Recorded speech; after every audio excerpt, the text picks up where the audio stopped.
우리 주님의 은혜와 평강이 우리 가운데 함께하기를 빕니다.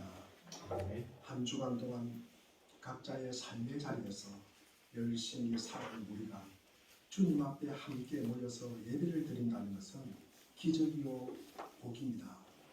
우리는 하나님은 누구신가, 예수님은 어떤 분인가에 대한 말은 우리가 자주 듣지만 막상 인간이란 무엇인가에 대해서는 우리가 많이 접하지 않는 질문인 것 같습니다. 우리 교우님들은 인간이란 무엇이라고 생각하십니까? 본인은 무엇이라고 생각하십니까? 본인에 대한 정의를 내릴 수가 있습니까?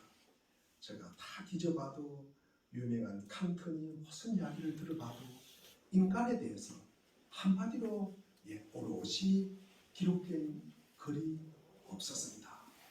어떻게 한마디로 나타내지를 못하니까 인간이란 참 신비롭다, 불가사의하다, 무시무시하다, 경이롭다, 그런 표현을 갖다가 썼습니다. 우리가 인간으로 태어났다고 해서 우리가 인간이 무엇인지를 다 아는 것은 아닙니다. 우리는 인간으로 태어나 인간이 되어가는 과정 중에 있을 뿐입니다. 즉 인간은 때로는 과거에 그리고 현재 미래가 함께 복합적으로 얽혀 있기 때문에 한마디로 우리가 표현하기가 참 어렵다. 왜냐하면 어떨 때는 그 사람을 보면 과거의 모습 같아요. 어릴 때의 모습 같아요. 어떨 때는 현재의 모습 같아요. 근데 어떨 때는 보면 또 미래의 모습 같아요. 그런 모습으로 드러나기 때문에 우리가 인간을 뭐라고 규정하기가 참 어렵다. 그래서 우리가 인간을 규정할 때마다 인간의 정체성은 어떤 무엇과의 비교를 통해서 우리가 설명을 합니다. 그래서 인간과 동물의 차이가 무엇일까? 그러면서 인간은 무엇이다 라고 또 규정을 하고, 누구와 누구를 비교를 통해서 또 그 사람을 갖다가 규정을 하고, 우리가 쉽게 남자와 여자는 어떤 차이가 있을까? 이걸 비교를 통해서 우리가 설명을 합니다. 그리스도인과 비그리스도인의 차이가 무엇일까? 이런 이야기는 우리가 자주 합니다. 이런 말은요, 늘 이 나라는 정체성, 우리라는 정체성, 인간이라는 정체성은요, 마주 서 있는 상대, 너와 맺는 그 관계를 통해서 드러나거나 형성이 되는 것입니다. 그래서 인생의 의미는 나와 타자 사이의 만남과 교제와 교섭을 통해서 우리가 설명하고 그리고 발생하고 드러나는 것입니다.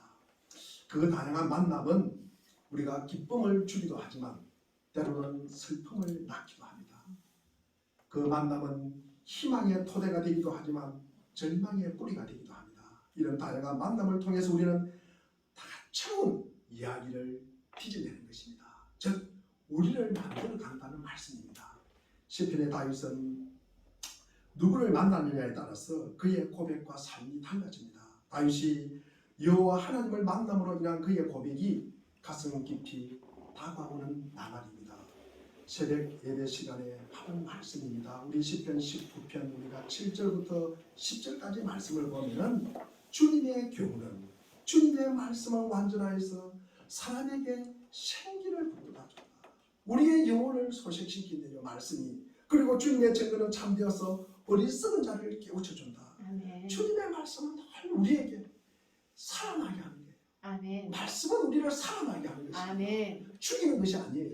우리를 생기 있게 만듭니다. 아멘. 우리를 깨닫게 하는 것입니다. 아멘. 8절에 보니까 주님의 교훈은 정직하여서 마음에 기쁨을 안겨줘. 우리에게 늘 기쁨이 있어요. 기쁨을 주요. 그리고 주님의 계명은 순수하여서 사람의 눈을 밝혀준다. 그리고 9절에 보니까 주님의 말씀은 티없이 맑아서 영원토록 견고히 서 있으며 주님의 법규는 참되어서 한결같이 바르다.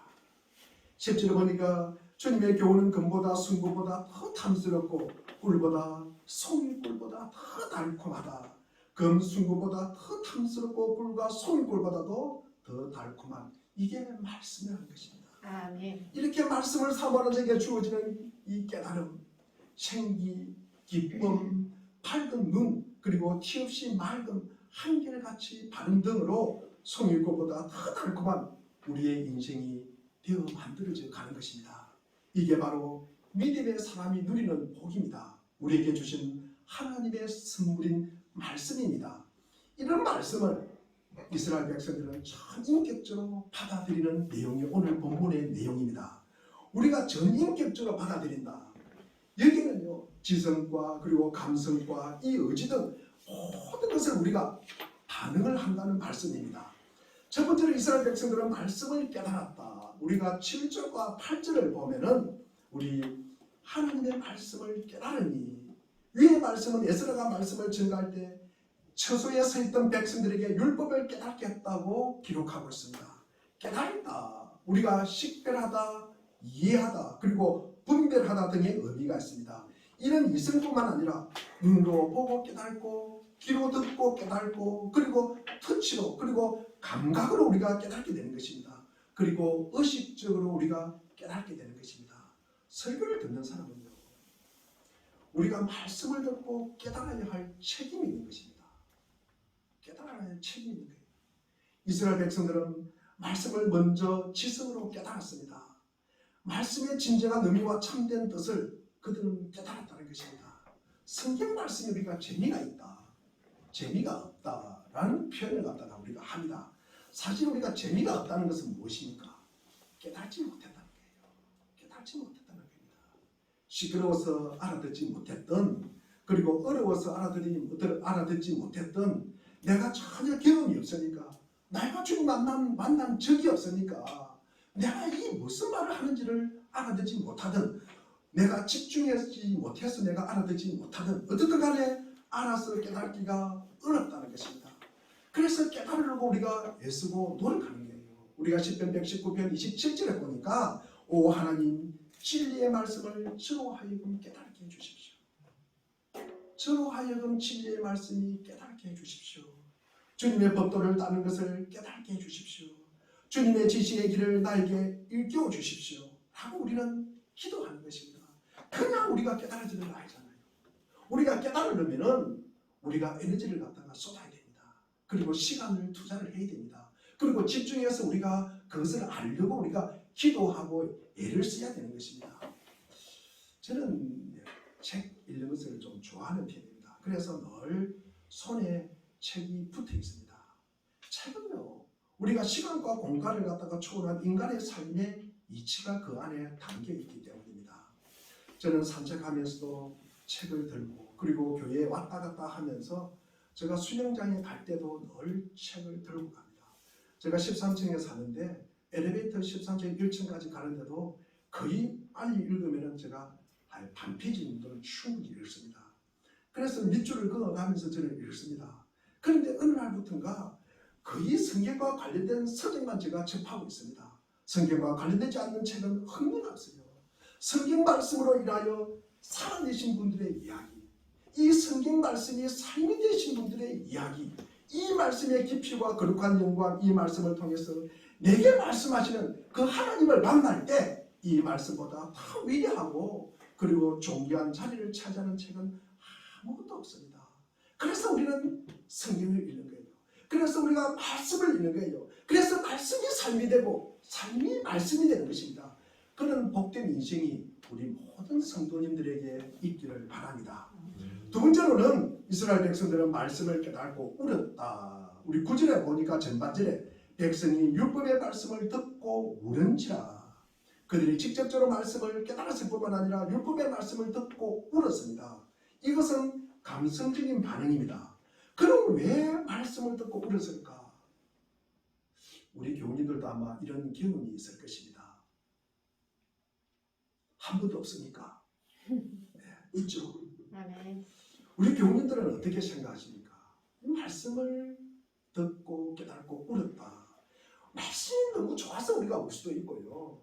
그리고 너무 말씀이 슬프고 절망적이었어요. 가끔 그런 내용이 있잖아요. 네. 그 성경에 나오는 그 사람을 보면 너무 마음이 아파요. 그래서 울 수도 있고요. 그리고 너무 아프고 안타까워서 우리가 울 수도 있습니다. 그러나 여기서 이스라엘 백성들이 울었다는 말은 그동안 그렇게 살지 못한 회황과 부끄러움이 짙게 깔려있는 눈물입니다. 말씀을 통해서 하나님의 뜻을 갖다가 깨닫게 되니까 그동안 말씀대로 살아온 자신이 너무 대견스러워서 울기보다는 하나님의 말씀대로 살지 못한 자신을 바라보면서 울기 시작했다는 것입니다. 그들의 비참한 앞으로 생활이 기억났을 것이고, 그리고 그들의 조상들이 말씀대로 살지 못한 모습들, 그리고 황폐한 조국, 그리고 무너진 이스라엘, 그리고 그것을 건축한 성전과 그리고 그 성을 바라보면서 아마 생각하면서 울었을 것입니다. 그들의 양심이 하나님의 말씀에 접속되면서 그들은 깨어지기 시작하는 것입니다. 그들은 예배하면서 이 눈물과 이 기쁨과 이 감격을 맛보는 것입니다. 제가 신대원 다닐 때 어느 목사님께서 오셔서 이런 설교를 하셨습니다. 예배 시간에 주님을 바라보는 시간이다. 우리가 예배 시간에 은혜를 갖다가 받는 시간이고, 예배 시간에 우리가 깨달음이 있는 시간이고, 예배 시간에 우리가 변화를 갖다가 다짐하는 시간이다. 그러면은 그 시간에 왜 주님을 더 바라볼 수 있을까? 더 깨달음이 있을까? 더 우리가 은혜로울 수 있을까? 우리가 더 변화를 다짐하고 본인이 그런 마음을 가질 수 있을까? 그렇지 않다. 그렇지 않다. 그래서 가장 중요한 건 예배 시간이다. 예배 시간이다. 그래서 지금도 그 교회는 예배만 잘 드려요. 그 외에는 아무것도 안 합니다. 프로그램도 없고요. 다른 거 돌리는 거 없습니다. 성도들 힘들게 하지 않습니다. 그냥 예배만 잘 드려라. 예배만 잘 드려라. 예배 시간에 우리가 은혜 받지 못하고, 우리가 예배 시간에 깨닫지 못하고, 우리가 예배 시간에 주님을 바라보지 못하면 어느 때 우리가 그렇게 할 수 있겠습니까? 그래서 그만큼 우리가 예배를 중요시 여기는 것입니다. 구절을 우리가 하반절에 보면은 총독 느헤미야와 제사장 겸 학사 에스라와 백성을 가르치는 위 사람들이 모든 백성에게 이르기를, 오늘은 너희 하나님 여호와의 성일이니 슬퍼하지 말며 울지 말라. 느헤미야가 울지 말라고 합니다. 설교자가 그들을 의도적으로 울린 건 아닙니다. 그들은 말씀을 깨닫고 자신도 모르게 통하는 눈물, 그리고 하나님의 은혜에 감사하는 이 감격의 눈물을 흘리는 것입니다. 슬픔과 기쁨이 뒤섞여 있고요. 하나님 앞에 울고 있는 이 이스라엘 백성들의 모습을 우리가 한번 상상해 보시기를 바랍니다. 그 말씀을 통해서 그들의 거짓과 그들의 부정, 그들의 음란 등 제대 마음을 씻어내는 하나님의 자녀된 자의 바른 모습입니다. 이게 말씀을 받는 태도입니다. 우리는 늘 부족합니다. 우리는 늘 연약해요. 우리는 질그릇에 불과합니다. 이것을 갖다가 우리가 감추려고 신척하려고 합니다. 그러지 마십시오. 우리가 항상 있는 모습 그대로 우리가 주님을 바라보고 우리가 주님을 만나고 주님께 주신 그 마음을 우리가 간직하고 우리가 살아가는 것입니다. 세 번째로 이스라엘 백성들은 말씀대로 순종하였다. 우리 13절, 우리 14절 한번 읽어보겠습니다. 13절, 14절입니다. 시작. 이튿날에 온 백성을 대표하는 각 가문의 어른들이 제사장들과 레위 사람들과 함께 율법의 말씀을 밝히 알고자 하여 학자 에스라에게로 갔다. 그들은 이스라엘 자손이 일곱째 달 칠째에는 초막에서 시내로 나가는 주님께서 모세를 시켜서 명하신 말씀이 율법에 기록되어 있는 것을 발견하였다. 여기서 우리가 이제 초막절이 나옵니다. 우리가 초막절은 우리 수장절, 우리 장막절이라고 합니다. 농경 행사에서 출발해서 후일에는 광야 시험을 기념하는 범민족적인 행사가 되었습니다. 그럼 여기서 우리가 초막절을 지으라고 한 이유가 뭘까? 이 말씀이 지금 뭡니까? 초막절을 지키라는 거예요. 초막절에 초막을 짓고 거기에서 거하라. 그렇게 지금 이야기를 하고 있습니다. 우리가 초막을 짓는 이유가 무엇입니까? 이스라엘 백성들은 광야 생활을 갖다가 기억하는 거예요. 광야 생활. 그리고 이 세상은 임시적인 초막에 지나지 않음을 갖다가 상기시키는 절기입니다. 이 세상은요, 나그네 길이고 순례자의 길임을 우리에게 처음 하게 하는 것입니다. 이 세상은 임시 거처라는 것입니다. 영원한 거처는 어디십니까? 영원한 거처가 어디예요? 하나님 나라. 그 하나님 나라를 바라보고 깨달는 일주일간의 절기입니다. 일주일 동안 절기 중에는 초막에서 말씀이 낭독되고 희생제사가 드려지는 행사입니다.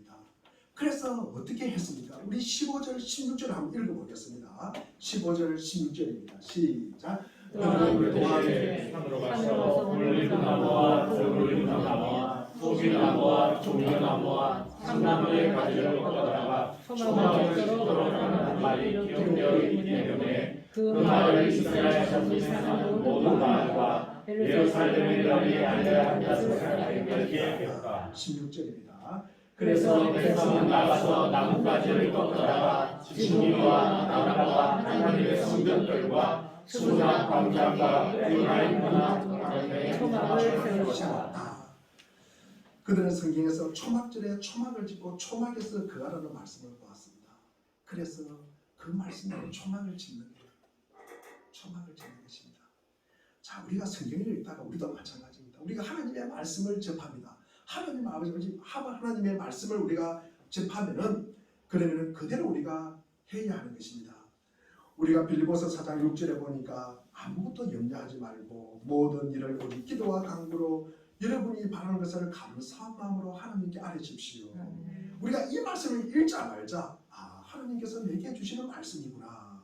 이것을 깨달으면은 우리가 염려하던 것, 걱정하던 것 즉시 중단하고 무릎을 꿇고 기도하면서 주님께 모든 것을 맡기는 삶을 살아야 하는 것입니다. 우리 그렇게 하고 있죠. 예. 우리 이게 자주 우리가 아는 데살로니가전서 5장 15, 16, 17절을 보면 항상 기뻐하라, 쉬지 말고 기도하라, 범사에 감사하라. 이것은 그리스도의 소 안에서 너희를 향하신 하나님의 뜻입니다. 하나님의 뜻이 무엇입니까? 예수 그리스도 안에서 우리가 기뻐하고 감사하고 우리가 기도하는 거예요. 아멘. 기뻐하고 우리가 감사하고 기도하는 거예요. 아멘. 이것이 하나님의 뜻이에요. 아멘. 성경을 일단 우리가 마가복음 16장 15절에 보면은 또 예수께서 그들에게 말씀하신다. 너희는 온 세상에 나가서 만민에게 복음을 전파하라 라는 말씀을 우리가 읽었어요. 그러면은 우리가 그 말씀대로 복음 전파에 우리가 간접적으로 직접적으로 어떻든 간에 우리가 거기에 애쓰고 힘쓰는 것입니다. 이사야 41장 10절도 보면 두려워하지 말라 내가 너와 함께하니라.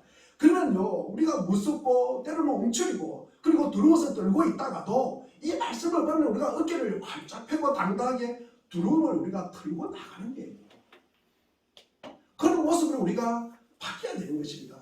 여기 이스라엘 백성들은 하나님의 말씀에 대한 지적인 깨달음과 그리고 하나님 말씀에 대한 이 감성적인 반응을 보여서 그뿐만 아니라 하늘은 더 나아가서 의지적으로 우리가 그것이 말씀이 힘들지만도 그 말씀에 순종하려고 우리가 애쓰고 힘쓰고 노력하고 집중하고 기도하는 것입니다.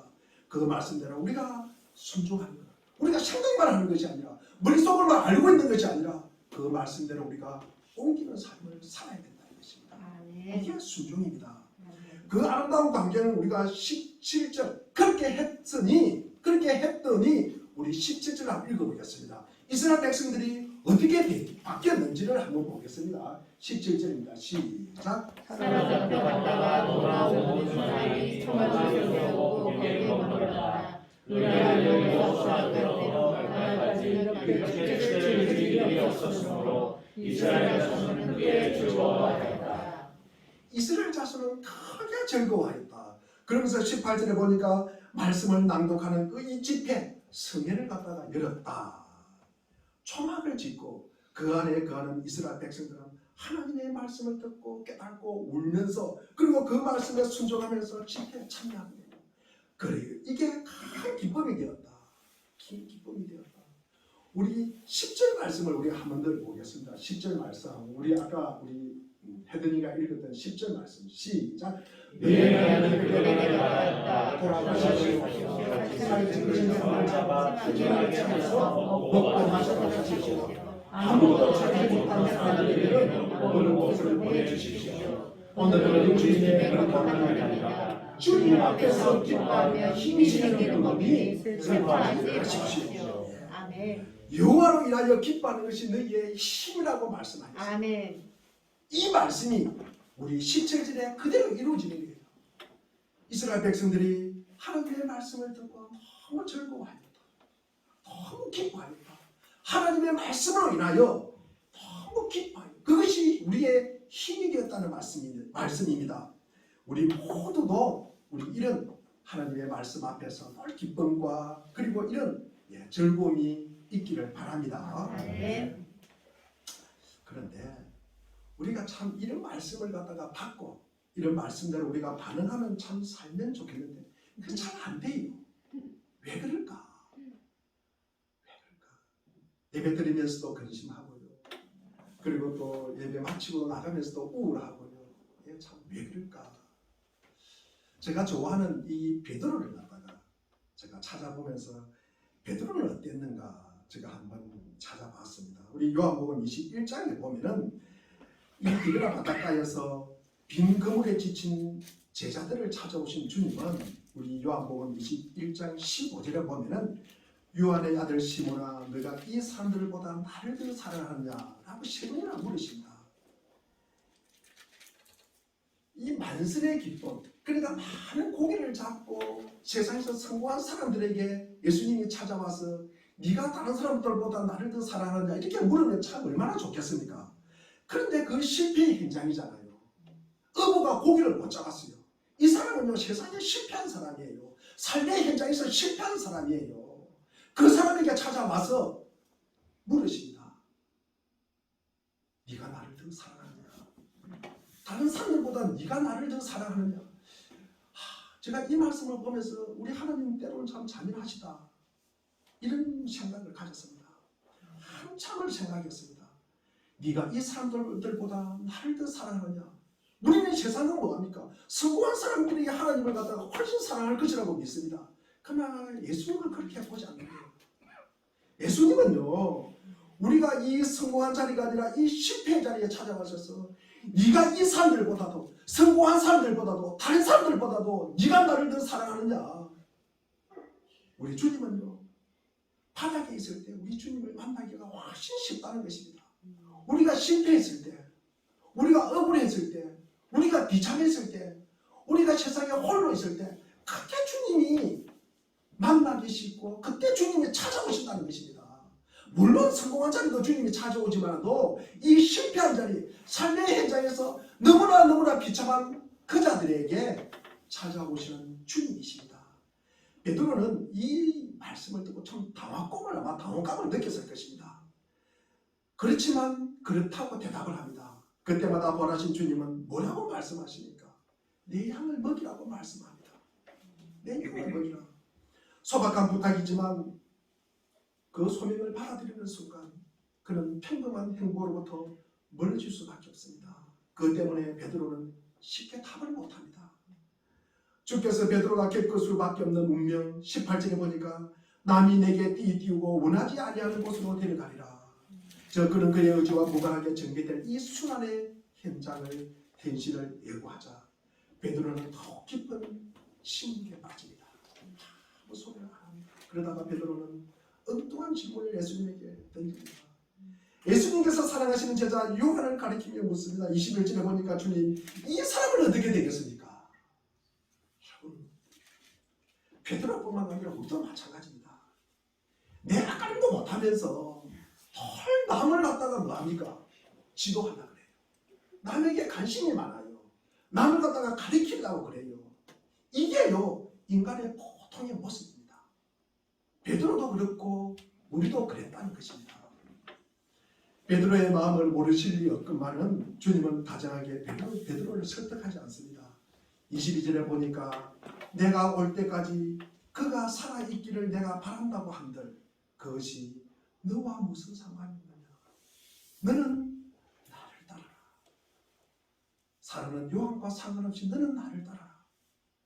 우리는요 다른 사람이 장에 가면 장에 가고요 두가 내돈이라고요 다른 사람이 뭐 좋다 그러면 또 거기 뭐 가보고요. 그래서 상관없이 우리 주님 앞에 구원은 개인적인 구원입니다. 다른 사람하고 관계없어요. 누구와도 관계없습니다. 오직 혼자 주님 앞에 서는 거예요. 혼자 주님 앞에 서는 것입니다. 이 말을 들으면 참 우리 주님이 좀 내전하다는 생각이 듭니다. 그러나 이 말씀 속에 삶의 엄중한 비밀이 담겨져 있습니다. 사람은 저마다 자기 분기시에 따라 살 수밖에 없다. 자기 분기시에 따라 살 수밖에 없다. 다른 사람 보고 우리가 따라 사는 건 아닙니다. 그런데 우리는요 이 어리석은 욕망으로 인한 불평, 이기적인 원망으로 인해 가지고 하나님의 메시지를 혼잡하게 만들어버려요. 우리는 그분이 무엇인가 말씀하시고 무엇인가 우리에게 요구하고 계신다는 사실을 알고 있습니다. 하지만 우리는 그것이 무엇인지 짐작도 안 해요. 생각도 안 하고 추측도 못합니다. 미적미적하다가 또 주저앉고 자신에 대한 조그마한 미련이 남아있어서 다음으로 또 미루고, 그리고 하나님이 요구하시는 것을 하기보다는 그분께 더 많은 것을 갖다가 아뢰고자 하는 생각으로 인해서 우리는 우리 안에 들려오는 그분의 음성을 듣지를 못합니다. 왜 그럴까? 왜 그럴까? 삶이 뭡니까? 헐 내 중심이기 때문에 그렇습니다. 내가 하고 싶은 말이 많아요. 내가 하고 싶은 것이 많아요. 우리 주님이 하고 싶은 것보다 내가 하고 싶은 것이 많아요. 내 자아, 내 마음, 내 감정대로 하고 싶은 욕망과 의욕이 더 크기 때문에 그분의 말씀을 듣지를 못하는 것입니다. 들어도 무시해야 됩니다. 따라서 수많은 사람들, 심지어 경건한 사람조차도 쾌락을 즐기고요. 어리석은 욕망과 거짓된 지혜, 그리고 자기 만족에 도취되어서 내부에서 들려오는 하나님의 말씀을 한낱 공상으로 치부해버리는 현실 앞에서 우리는 별로 놀라지도 않고 무덤덤하게 그냥 하루하루를 살아가는 것입니다. 그렇지만 하나님의 영원하시고 전능하신 하나님의 말씀이 우리의 영혼 깊은 곳에 말씀하시는 분은 바로 주님이십니다. 제가 지난주도 말씀을 드렸지만도 땅과 하늘과 인간의 이치를 관통하는 것은 우리 주님의 말씀입니다. 우리 요한복음 6장 54절에 보니까 내 살을 먹고 내 피를 마시는 사람은 영원한 생명을 가지고 있고 마지막 날에 내가 그를 살릴 것이다. 아멘. 60절에 보니까 제자 중 여럿이 듣고 이 말씀이 어렵다. 이 말씀이 왜 이렇게 어려워? 이 말씀이 왜 이렇게 어려워? 그렇게 하면서 수군거리면서 떠나버립니다. 우리가 말씀을 깨닫지 못하면 이렇게 떠나는 거예요. 말씀을 깨닫지 못하면 그때 예수님께서 제자들에게 너희도 가려고 하느냐? 너희도 가려고 하느냐? 그렇게 묻습니다. 이때 베드로가 요한복음 6장 68절을 우리 같이 한번 읽어보겠습니다. 68절입니다. 시작. 시몬 베드로가 대답하였다. 주님, 우리가 누구에게로 가겠습니까? 선생님께서는 생명의 말씀이 있습니까? 성령님께는 영생의 말씀이 있습니다. 여기서 말씀은요, 우리가 하나님의 이성과 믿음의 빛 안에서 우리 안에 보여주시는 이 복음의 외적인 율법뿐만 아니라 우리 안에서 말씀하시고 우리를 만져주시고 우리를 인도하여 주시고 우리를 보호하여 주시고 우리를 역사하여 주시고 우리를 활기를 주시는 성령을 가리키는 것입니다. 마치 우리의 영혼이 우리의 몸에 생명을 주고 우리의 몸의 움직임을 관장하듯이 성령은 사실상 우리 안에서 우리와 함께 우리가 하는 모든 선한 일을 행하십니다.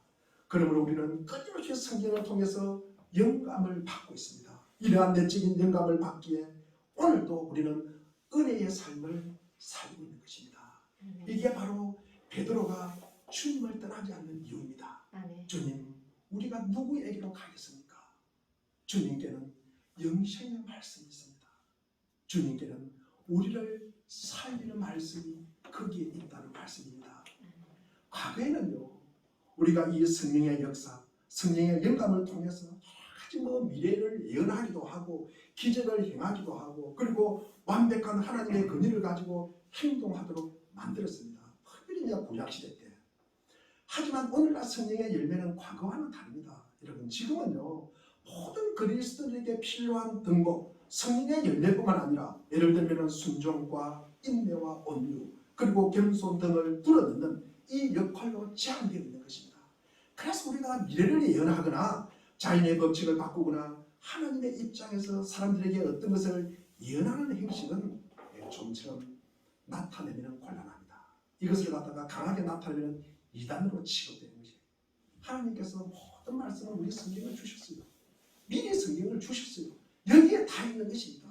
우리의 삶의 이치뿐만 아니라 하늘의 이치와 땅의 이치가 모든 말씀이 성경이 다 주셨어요. 그런데 우리가 이것이 제한되지 않고 꿈이 어떻다, 당신은 어떻게 될 것이다, 이런 예언은요, 교회의 공동체를 상당히 어지럽히는 것입니다. 이것은요, 있을 수 없는 일입니다. 대신에 하나님의 계획에 따라서 우리의 영혼의 깊은 곳에서 순종하고 우리 자신을 스스로 부인하며 겸손해서 우리가 아무것도 아닌 존재로 만드는 모습으로 역사하는 거예요. 우리는요, 피조물의 역할을 감당하는 거예요. 우리는 창조주가 아닙니다. 우리는 피조물의 역할, 하나님이 우리를 만드신 그 역할을 우리는 감당하는 것입니다. 성령의 영감을 받으면 어떤 환상도 어떤 주제 넘는 무례한 행동도 하지 않습니다. 우리가 성령의 영감은 우리를 교회의 보호 속에서 하나님의 창중에 머물게 하시고 우리의 자유를 방해하지 않으며 동시에 모든 것을 은혜에 헌신하도록 역사하는 것입니다.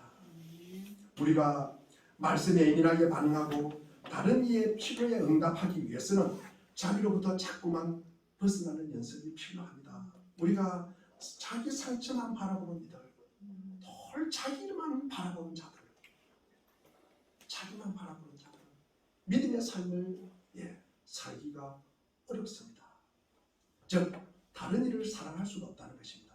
하나님 사랑뿐만 아니라 이웃을 사랑할 수가 없다는 것입니다. 왜냐하면 내가 세상에서 가장 불쌍해요.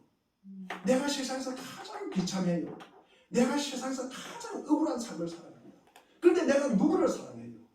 누구를 내가 배려합니까? 내가 누구를 도와준다는 말입니까? 이것은 어불성설이에요. 이런 어떤 비애감에 젖어 살고 그렇게 사로잡혀 있기 때문입니다. 다른 이들의 상처를 싸매주기 위해서는 내 몸에 감았던 붕대를 풀 때 오히려 우리의 영혼에 새살이 돋아나는 거예요. 이게 신앙의 신비입니다. 남을 희생시켜 자기의 욕구를 채우는 이들과 함께 살면서도 믿음의 사람들은 자기를 희생하여 남을 살리려 하는 것입니다. 세상은 그런 사람들을 그렇게 살면 못 산다. 그러면 바보다. 그렇게 유혹합니다. 그러나 믿음의 그리스도인에게 하나님의 말씀은 유혹이나 시험으로부터 지켜주는 방패가 되기도 하고 어두운 길을 비추주는 등불이기도 합니다. 깨느른한 태도에 가는 증문일침이 되기도 하고 거짓 자아를 깨부수는 망치가 우리 주님의 말씀입니다. 우리는 다른 이들의 삶의 이야기를 들으면서 우리의 삶을 정립하고 세워나가는 것입니다. 사람은 저마다 자기 삶의 저자이지만 인생을 우리가 정직하게 돌아보면 다양한 저자들이 우리의 삶의 이야기를 다채롭게 만들었음을 알 수가 있습니다. 지금 나라는 존재가 있는 것은, 나라는 존재를 만든 것은 하나님도 계시고 우리 부모님도 계시고 그리고 오랜 친구들, 자주 만나는 동료들뿐만 아니라 지금까지 만난 모든 사람들이 나를 만들어 간 것입니다. 그리고 그 중에도 지금 특히 함께 믿음 생활하는 공동체가 무엇보다도 중요하다는 것입니다. 사람은 이야기를 만들지만 이야기 또한 사람을 만들어가는 것입니다. 그리고 우리를 만들어가는 것입니다. 우리가 믿음을 따라 산다는 것은 하나님의 크신 구원 이야기의 일부가 되는 것입니다. 치열하게 머무르치면서 자기 한계를 넘어서는 한 이들의 이야기 속에서 우리는 하나님의 음성을 듣습니다. 그 말씀을 그대로 순종하는 이 위대한 부흥, 그들의 지식과 그들의 감성과 그들의 의지가 전인적으로 하나님의 말씀에 반응하는 우리가 되기를 바랍니다. 한 유명한 신학자가 이런 말을 했습니다. 우리가 성경을 들 때 우리는 성경 공부를 시작한 것이다. 그리고 우리는 신앙생활을 시작한 것이다. 그러나 우리가 성경을 듣는 것이 아니라 성경이 우리를 들 때, 성경 말씀이 우리를 들 때 비로소 우리는 본격적으로 신앙생활 속에 들어가는 것이에요. 그것이 성경 공부의 완성입니다. 일주일에 한 번 나와서 의례적으로 설교를 들을 때마다 한 번 펴보는 주간 행사용 성경이 아니라 우리가 성경을 붙들 때 우리가 성경의 공부의 시작이라면 성경 말씀이 우리를 붙들 때 이 말씀이 우리의 의식과 삶을 지배하기 시작할 때 그때부터 우리는 진정한 의미에서 신앙생활 속에 들어간다고 말할 수가 있는 것입니다. 오늘도 우리에게 말씀이 그렇게 적용하고 있습니까? 그러면 우리에게 부흥이 일어나는 거예요. 그러면 우리에게 하나님의 영광을 보는 거예요. 하나님의 아름다움을 보는 것입니다. 하나님의 그 놀라운 능력과 권능을 보면서 우리의 하나님의 권능과 그 능력 안에서 믿는 우리가 이것을 우리가 누리는 것입니다. 우리는 진정으로 하나님의 말씀에 다스림을 받고 있습니까? 이 부흥이 우리에게 꼭 필요하다고 생각하십니까? 그러면은 하는 주님 이런 부흥 아멘. 이런 부흥 내게도 주옵소서. 아멘. 우리 찬양하고 우리 한번 기도하겠습니다. 우리 부흥이라는 우리 CGM을 한번 부르고 우리 말씀을 생각하면서 우리 기도하는 시간을 갖겠습니다.